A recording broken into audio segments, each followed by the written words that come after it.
Hello and welcome to today's episode of Reimagining Our World.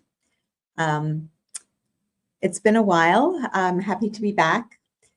And let's just launch into today's conversation. Now, if we are interested in successfully building a better world, we're going to have to identify the limiting beliefs and false assumptions upon which the ship of humanity has repeatedly foundered and upon which it will continue to founder as it sets sail on its course towards a better world, which is something we all want. These limiting beliefs and false assumptions are akin to icebergs. They're hidden from view, and yet they threaten us as a human society. So it's key that we first identify them, then remove and replace them with a new set of more empowering and constructive assumptions and principles. So there is one particular old outworn belief that I wanted to talk about today. And that is, it's encapsulated in the old saying, essentially, that the ends justify the means. This belief has been prevalent in all aspects of human life, including, but not limited to, business and government. On the basis of this belief, we justify our behavior on the grounds that the benefit of the end result excuses any harm done along the way. That's the justification. Now, recently, I've been reading a really interesting book by Rachel Maddow. It came out, it's a new book, and it's called Prequel. I'm going to hold it up here for you to see. I highly recommend it because one learns a lot about the history, particularly of the United States in the last century, especially in the 30s, when we came very close to fascism right here in this country. And yet we managed to avert that crisis. And so it's really a book intended to be one of hope, to say we've done it before. If we were to find ourselves, as we may be doing, in a similar precarious situation today, we should take heart, because there are things we can do, and we as individuals. So it is a book that's intended to empower individuals. But the book aside, when I read books, what I like to do is to reflect on things that I learn and to correlate them with some ideas and beliefs that I myself have, or some thoughts and reflections that I've been having. And there was a particular tale in this book about a gentleman by the name of Huey Long that I wanted to share with you, because it meshes with this idea. It's actually an illustration of what happens when we blindly follow this adage of the ends justifying the means, and what it can lead to, and therefore what we can learn from it. So Huey Long, who was Huey Long? Huey Long was the governor of the state of Louisiana in the 1930s. At a time when Americans, after the Great Depression, were clamoring for a better life. He, in order to answer this distressing call of the American people, built a grassroots political movement called Share Our Wealth. Sounds great, doesn't it? So on the one hand, he had this great vision and stated motive to eliminate the extremes of wealth and poverty. What a laudable goal. And to share the great wealth of this nation. He famously said, "None shall be too rich and none shall be too poor." Again, on its face, this was a very, very appealing end, an appealing goal. To this end, he also proposed policies which were really interesting, that included, according to Rachel Maddow and her research, a guaranteed monthly pension for those over 60 who needed it, a free college education for all those who wanted one, a guaranteed annual family income amounting to a third of the national average, and so on. So you get the idea. This guy has come up with some really good policies. But he didn't limit himself to policies. He actually achieved a lot for his people in the state of Louisiana. He took concrete steps to achieve these lofty goals. So, for example, he built 2,500 miles of newly paved roads in Louisiana. He built 40 bridges. He provided free textbooks in public schools. He provided free night schools to teach over 100,000 illiterate adults to read. And he made sure that there were state hospitals that were built to serve everyone in Louisiana, whether they had the means to pay for their hospital stay or not, and for the costs of the procedures. These are all incredibly laudable achievements. But here comes the rub. The means that he used to attain these lofty goals were deeply problematic and unworthy of those goals. So, what happened here? He did away with all competing political interests. So he stood alone. He had no rivals. There were no checks and balances on his own powers. He basically brought the whole state of Louisiana under the control of his political machine. He stacked officers at every level of government. He used bribes and threats to get what he wanted. He essentially ran Louisiana like a mob boss, doling out rewards to those who were loyal while also demanding that they pay him tribute. The police and prosecutors were under his control, as was the state militia. He had a limitless appetite for authority, according to Maddow, to such an extent that when he was then elected a senator of the United States, he insisted on keeping his job as governor for the remaining 2 years until he could install a successor, knowing that no one was going to stop him. By doing this, he reaped benefits like controlling public funds, having the taxing power to raise more funds, having control of the judiciary and the armed militia. So as he famously told a reporter, here's the quote, "A perfect democracy can come close to looking like a dictatorship, a democracy in which people are so satisfied they have no complaint." So, in effect, what he was doing was that in the guise of harnessing discontent and addressing the needs of people, he was actually decimating democratic norms from within. Now, this should serve as a warning to all of us. So here's a lesson to be learned from taking this idea that the ends justify the means. I'll do anything it takes to get to this lofty goal I have. We have to beware.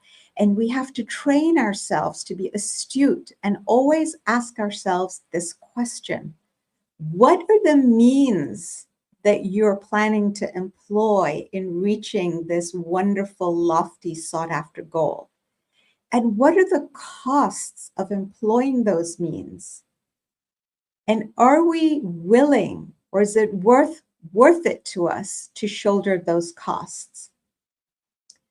Because we will often find that the costs that we will have to pay put us in an even more disadvantageous position. So any benefits we're to gain from achieving the end will be severely undermined and overtaken to a large extent by the costs that we have to pay. Now, we see this kind of bargain being struck in countries in our world today, where the autocrat or the dictator will say to their people, hey, listen, you just give us full control of your lives and state resources, and we will make sure that you have economic prosperity. And we know that there are nations that are built on this bargain, and the cost in terms of the quality of the lives of their people and their freedom to express themselves, their freedom to truly actualize their potential is severely limited. What is even more worrying is that we hear continually the stated willingness of voters in various countries to give up democracy, and if they could have in return a benevolent dictator who could guarantee that some of their pressing problems would be fixed, problems like unemployment, or in South Africa, I remember them questioning some of the voters in advance of the election, and they were saying, you know, we're happy to have a dictator give up democracy if you can ensure, if the dictator can ensure that we're all employed, that we can earn a living, that we have access to electricity, and so on. Basically, some of these pressing needs that they had would be met. And we hear this in other places. So it behooves us, the onus is on us as citizens of the world to educate ourselves and to be astute and to be wary and to ask the smart questions. Now, one of the interesting things we see is that this belief that the ends justify the means often go hand in hand. The belief goes hand in hand with something else, which is a behavior that is one that we could call short-termism, acting in short-term self-interest and without regard to long-term consequences. Another word for it that I like to use is expediency.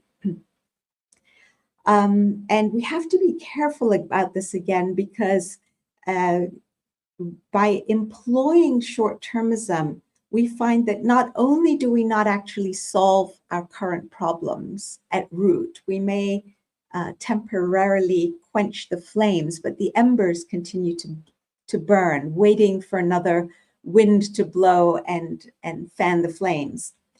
But in addition to not addressing the actual root cause problems, we tend to sow the seeds of future and greater disasters. A good example that I recently came across that I wanted to share with you of this, of employing the principle of the ends justifying the means, and consequently turning to a behavior that is short-term behavior that involves very often turning a blind eye to bad behavior on the part of other countries, is what Britain is currently doing. It is failing to speak up about Rwanda's use of force and involvement in the atrocities in the war in East Congo. Why is Britain failing to speak up? Because of its expedient short-term interest. It's looking to send a portion of those seeking asylum in Britain and shipping them out to Rwanda, deporting them to be processed there. It's entered into a deal with the Rwandan government to take a number, even though the number is not great, apparently it's only several hundred people, but they're trying to use this as a way of quelling the surge of migrants to their shores. Now, this is definitely a short-term approach. And what is astounding and sad is that this behavior of failing to speak up and do the right thing is compounded by Britain's current toying with the idea of withdrawing from the European Court of Human Rights. This is a court that sets the freedom of individual rights, and it was a court whose principles were signed off on by Britain. She was the first country to sign off on these principles after the end of the Second World War. So having taken a hand in shaping these principles and this court, Britain is now thinking of withdrawing. Why? Because the court had the audacity to block the first group of flights of these Rwandan, of these asylees that were supposed to be flown to Rwanda, on the grounds that Rwanda was not a safe country, and under international law, it was not possible for Britain to expel and deport these asylum seekers to Rwanda. So you see how, you know, one set of short-term thinking leads to consequences that we would never have dreamt on, and we start basically digging our own long-term graves. Okay. Another example of this expression of the ends justifying the means and therefore short-termist behavior includes trying to buy peace at any cost, including appeasing the aggressor. Now, we all know the history of the Nazis, and we know what happened, especially when Hitler first set out to conquer the lands surrounding Germany and unlawfully took them. There were those countries who, again, in the name of peace, were willing and wanting to appease him and turn a blind eye to this flouting of international law and norms. Now, today we see something similar, and I just want to raise this as a question because it's worth thinking about it in the context of this conversation we're having about this principle. We see something similar playing out, for instance, in Ukraine, with some insisting that there be negotiations for a deal for peace based on giving up land for peace. So that's the transaction, land for peace. So question mark, something for you to think about. Is this short-term expedient thinking? Are we prioritizing short-term results? So a short-term peace, we don't know how long it will last. In fact, likely to be temporary if the aggressor is emboldened to continue their bad behavior and doesn't suffer consequences. If we reward them with land, then what is to stop an aggressor from going after new pieces of land? Especially if this is not the first time they've done it. So to think that we can solve a problem like this by just giving up some land and we'll buy peace, we may buy peace, but for how long? A couple of months, a couple of years? It certainly doesn't look like it's going to be a long-term peace. And who is to say in the future what other countries might then be threatened by the same aggressor? Countries like maybe Moldova or Lithuania and Poland. This is what one reads about. Also, consider the unwitting message that entering into this kind of short-term deal sends to other countries who might be thinking, who might have expansionist desires. What would be the message that a country like China would get about it being okay for it to swallow up disputed islands in the South China Seas? What about its desire to reunify with Taiwan? What would the message be from the international community to such countries? That it's okay to just go ahead, take what you want, and in the end, we'll always strike a deal with you. You'll get at least a portion of what you took in contravention of international law, at least a portion, if not all. And so it would encourage this behavior of impunity, of treating international laws with impunity. Now, we said that this principle applies not only in the area of governance, but also in the area of business. And again, another recent glaring example that we see is Boeing, right? A corporation that has made certain unfortunate decisions with massive impacts to life and limb. So Boeing is in competition with another European company, Airbus, that has been building these new jets. Boeing wanted to keep up. It wanted to make profits and get into the market. And so it started producing these new jets and wanting to do it faster and faster at an accelerated pace. It was leading to intense pressure within Boeing upon the employees to meet crazy production deadlines. They were trying to produce planes at high speed to get them out at the expense of, so the ends were laudable, get out these planes, get them out there, compete with Airbus, and make good profits. Okay, for a corporation, that's considered a good goal, right? That's why they're in business most of the time.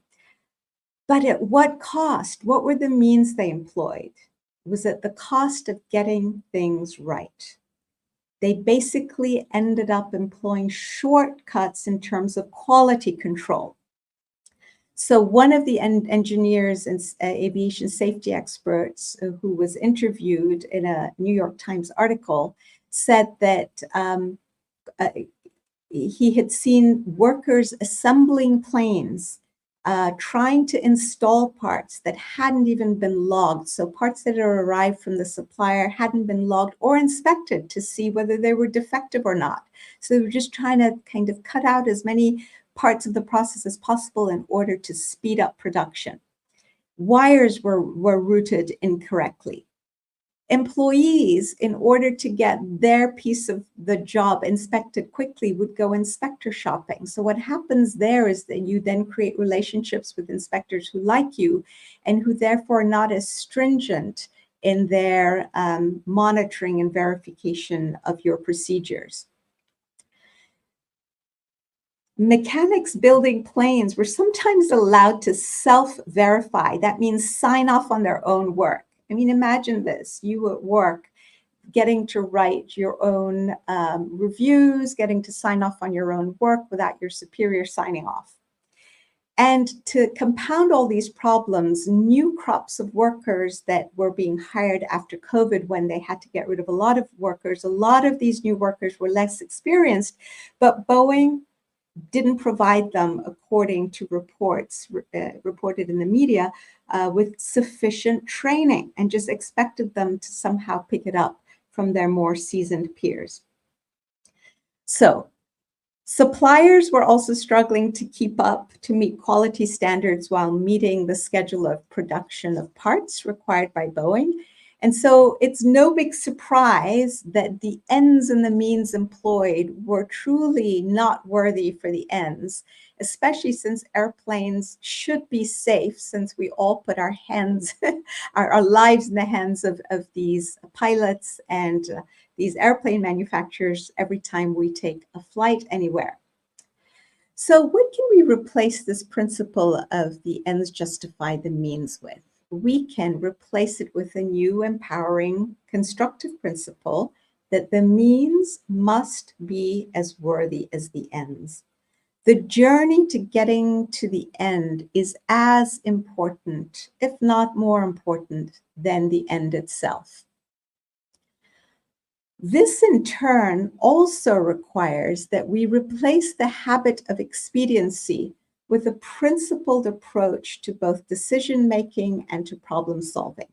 A principled approach means 3 steps. We identify the principles that we want to make sure apply, that we agree on them within the corporation or within our system of governments, and then we apply them methodically and without compromise. It's only by taking these 2 steps, in other words, shifting the way we think about achieving ends by ensuring that the means are as worthy as the ends, coupled with replacing short-termism or expediency with a long-term proactive approach that is principle-based. It is only by adopting this mindset and habit that we have any hope or prayer of building the kind of better world that we want, that is grounded in principles of equity, justice, and oneness. Now, if you like the kinds of content that we're covering here, including in this episode, you can find more, you can learn more and read more in this book that was published in 2021, The Alchemy of Peace, 6 Essential Shifts in Mindsets and Habits to Achieve World Peace, available on Amazon digitally and in hard copy. And otherwise, please do comment, both for those of you listening to this on the YouTube channel and for those of you on Facebook in the chat. I'd love to hear your thoughts and for us all to engage in conversation. And do share what you've heard here today with your friends and peers. These are conversations that I believe it's key that all of us continue having in order to build the kind of countries, and world that we want. Okay, I'm going to just quickly check for comments. And all right, I look forward to seeing you next month. Take care. Bye-bye.